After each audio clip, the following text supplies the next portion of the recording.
A lot of home buyers think choosing a loan is simple, like FHA if your credit is low, conventional if your credit is good. But that's not actually how it works. Right now, over 80% of purchase loans in the United States are conventional, with FHA making up 15 to 18% of the market. So statistically, most buyers default to conventional, and so do lenders. But most common doesn't mean it's the best for you. And choosing wrong can ultimately cost you thousands of dollars over time. Well, I'm Nicole Ruth from the Ruth team, and today we're going to break this down like a scoreboard. So that you can see which loan actually fits your income, your down payment, your long-term wealth strategy. So let's keep this simple. Round one, credit score. FHA wins with flexibility. FHA actually allows scores as low as 580 with 3.5% down. And technically, it goes all the way down to 500 with 10% down. FHA also allows for a lot more leniency when it comes to bankruptcies and delinquencies, mortgage lates, and short sales and foreclosures. On the other hand, conventional typically requires at least a 620. And you don't really even see good pricing until you hit 740. But that's where most people miss the mark. If your score is below 680, FHA often prices better because the conventional mortgage insurance becomes super expensive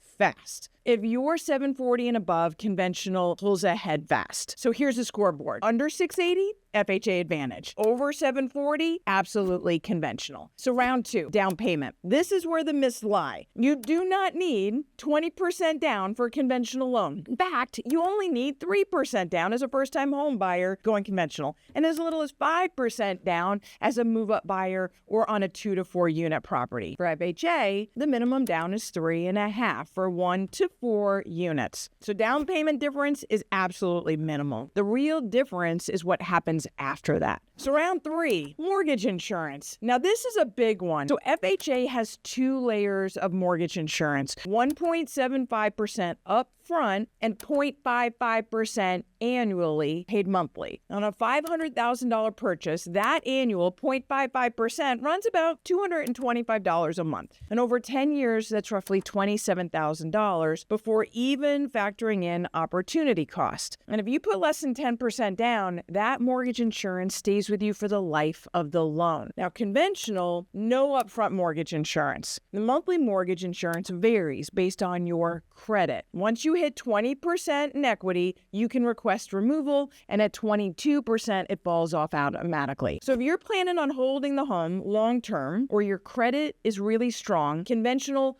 often wins this round. But if you need a lower entry flexibility now and you plan on refinancing later, FHA can totally make sense, especially if you have a lower credit score. That mortgage insurance gets really high on conventional. So scoreboard on this one, short-term flexibility FHA, long-term cost control conventional. Now, let me pause here just for a second. If you made it this far, this is the moment that actually matters, because this is where most people get it wrong. They don't choose the wrong loan because they're irresponsible. That's not it at all. They choose the wrong loan because nobody showed them the full scoreboard. And I've seen this cost people $15,000 to $40,000 over 5 years. And not just because rates move, but because the structure was ultimately wrong. So don't check out here. Stick with me. The next 2 minutes are where you'll know exactly what side you're on. All right, round 4, debt to income ratio. This is where FHA shines. FHA allows up to about 47% front end and 57% back end debt to income ratio in most cases. Conventional typically caps at 45 to 50% depending on the strength of the file. Now let me talk about what that means in real numbers, because that seems a little nebulous. So if you earn $100,000 per year in income, FHA flexibility can mean you can qualify for $40,000